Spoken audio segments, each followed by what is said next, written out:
hell of a lot of videos today. I got a lot of energy, very excited. It's been a great weekend, so just chilling out at home. Well, I came to the office now because something came up. But yeah, it was a hell of a week, so the weekend is shaping up to be slightly better. I really hope that the actual streaming on this video does justice to this piece I'm going to talk about. That is, of course, this Marvel Select Beat. Right. So I've been very excited to get this figure. I did a live unboxing yesterday in one of the community groups that I belong to here in South Africa, and I just had so much fun doing it. So I just wanted to do a very quick review on this actual piece. Now, Xmen stuff, right? So Xmen stuff, the shitty thing that went on the last couple of years is because of all the shenanigans that were going on between Marvel and Fox it came out wrong. Marvel and Fox and all that stuff over there.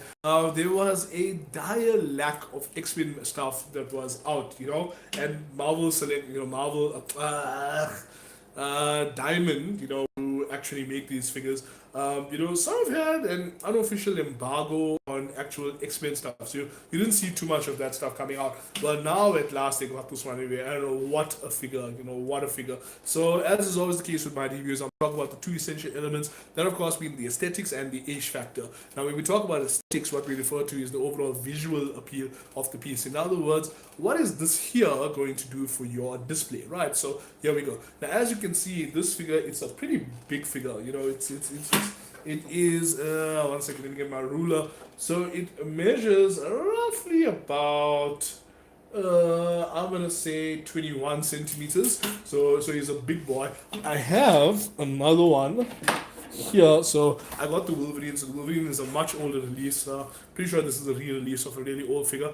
And if you see, if you compare the size over there, see this one here towers over this one over here, right? So yeah, now the sculpt work, this thing is freaking amazing. So as you can see, there is a hell of a lot of sculpted detail all throughout the figure. So the way they did it is, like his fur. So his fur, now you can see it's all sculpted and it's still, I don't want to say textured, but like in certain areas it seems a bit thicker than other ones, just the way in which it's sculpted. So like some of it is like a bit bigger out.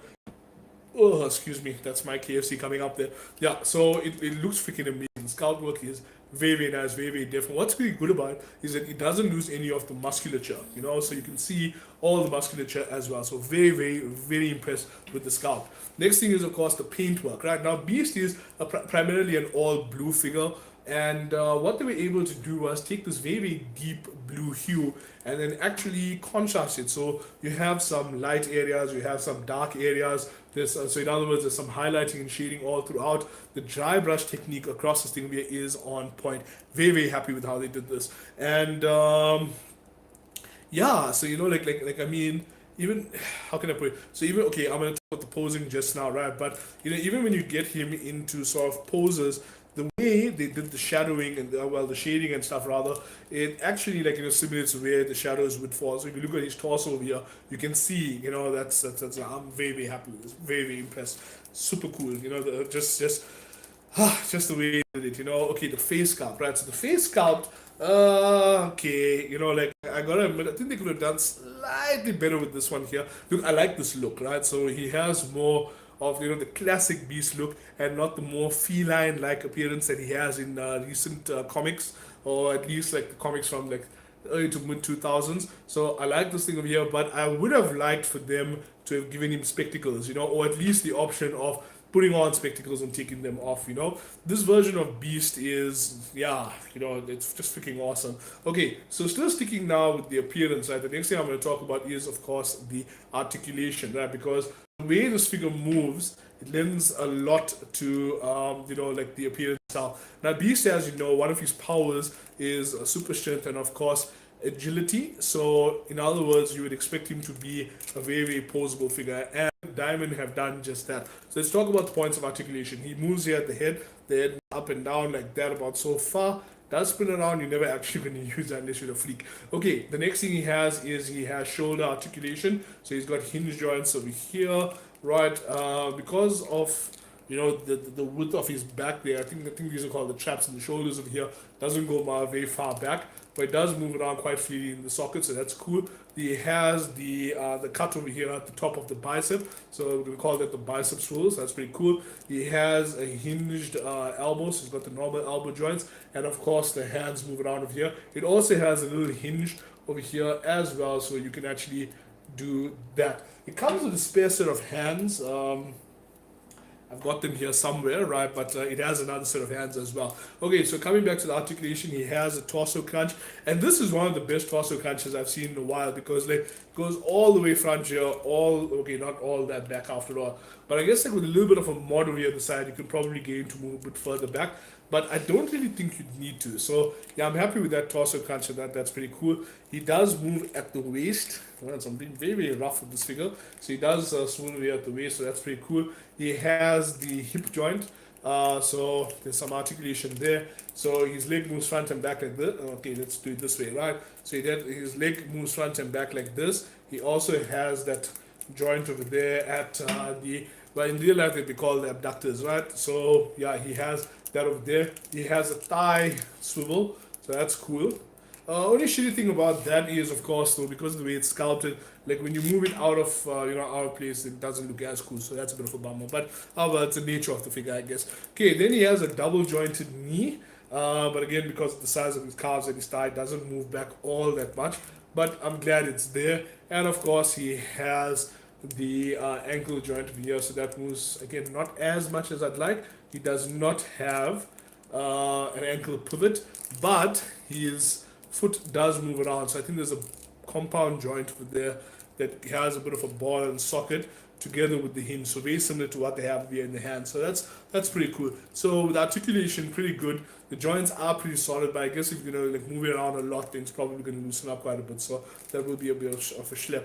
What's nice though is it does lend itself some pretty cool poses, as I'm going to show you just now. You're going to come back to that, and yeah, on the whole, pretty kick-ass. Which brings me, of course, to the age factor. Now, the age factor is a generic standard that I've coined, where I assess the degree to which a figure makes one go ish with excitement or ish with disappointment. Now, this one over here, right?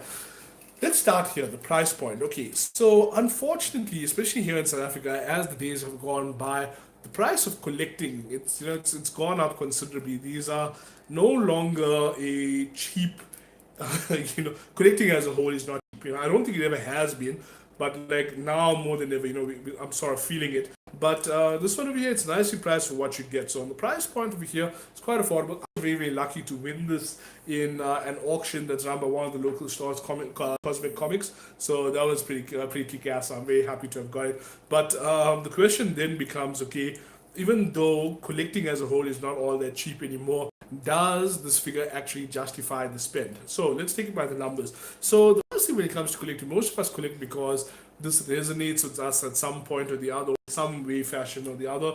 It takes us back to childhood. At least that's my experience. And this is the quintessential beast. Now, in my life, I tell the story, not I wouldn't say often, but I've been telling it a little bit since I've got this figure.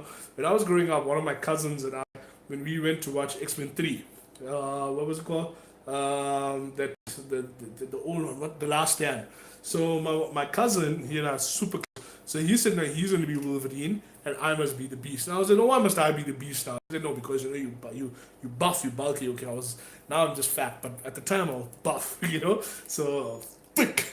So yeah. So he was like, okay, you can be the Beast, right? And also he was like, no, you're super smart. I wouldn't say I'm super smart, but I get by.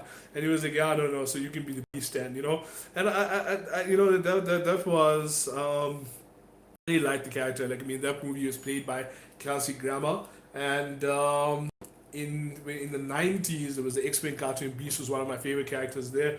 And I think my first exposure to Beast was in the Spider-Man the 90s animated series. And there's that episode of there, the Mutant Agenda. It's part of the Neogenic Nightmare series. So storyline rather. Now I watched the series fairly recently, so it's pretty fresh in my mind. And I just loved, Beast of there. Just like, oh my stars and daughters. Just like his voice, the way it, like, that tone and this and that. I just want to be like out everywhere, just be like, tomorrow and tomorrow and tomorrow. or be like, oh my stars and garters. Imagine going up to a girl and be like, oh my stars and garters. And I don't think that's going to work out very well. But nonetheless, look, this figure definitely hits me on that nostalgic nerve. It takes me all the way back. Really, really awesome. Like, I mean, I was growing up, this is the beast act figure I wish I had. So that on that point, from that point of view, definitely. The other thing is, when it comes to an action figure, I think now the tendency has become like you can't really play with action figures anymore. That kind of sucks. So yesterday I had a bit of a jaw. Jaw means like fun. I had some fun. Actually playing with this figure over here, and I was just doing some poses. So in the live video, the friends I was speaking to were asking me to muck around with this figure over here to do some poses. So the one that got me was the creation of man. And I don't know if I'm going to be able to reproduce it over here, but there's that artwork, like God touching Adam's hand kind of thing, So I'm going to show you what we did, right? Now look at this pose, right?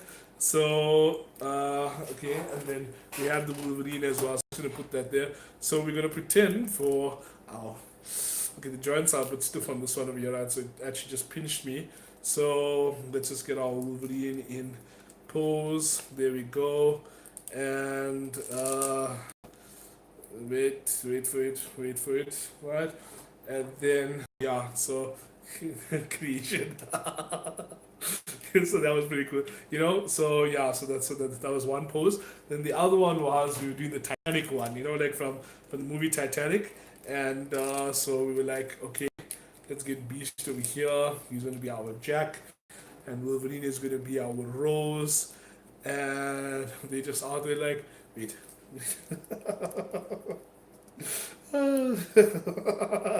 This is the stuff thing to do.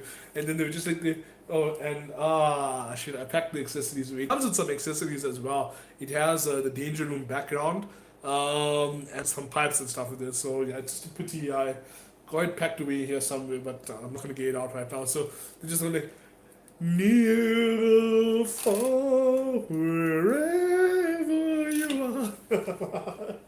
I don't know, we've just had so much fun with this yesterday. So yeah, the playability is awesome. We can even make him be out here like, wait 1 second. Wait. So we can have him like, wait. So he's out here like, paint me like one of your French beasts. Such a freaky. Anyway, yeah. So but anyway, so suffice to say that this figure elicits a resounding ish, and I have absolutely no hesitation with recommending it. I've been off collecting 7-inch scale figures, 16 scale figures, like basically like these kind of types of figures, the figures in this. Figures in this scale. I've been off collecting figures in this scale for a bit, because like my other pre-orders are pretty expensive. I'm spending a fair amount of money on my collection recently, and I wasn't really able to justify, find a figure that made me justify the actual price point of these. Like it's not very expensive, but find the money in the budget. But this one here was just a must-have. Like I've been eyeing a Wolverine for a while, so you gotta have Wolverine and Beast together. You know what I mean? So yeah, very very happy to have gotten it. So yeah, if you're planning on getting this Beast, it's Marvel Select figure available everywhere right now. Well worth the buy. I would have absolutely no hesitation with recommending it. The playability is awesome. It ticks all the nostalgia boxes. In fact, this figure alone has made me want to go back and actually start looking again the other X-Men characters, because I think that this would be a good way to make the entire X-Men display, So let's see. But anyway, thanks for watching.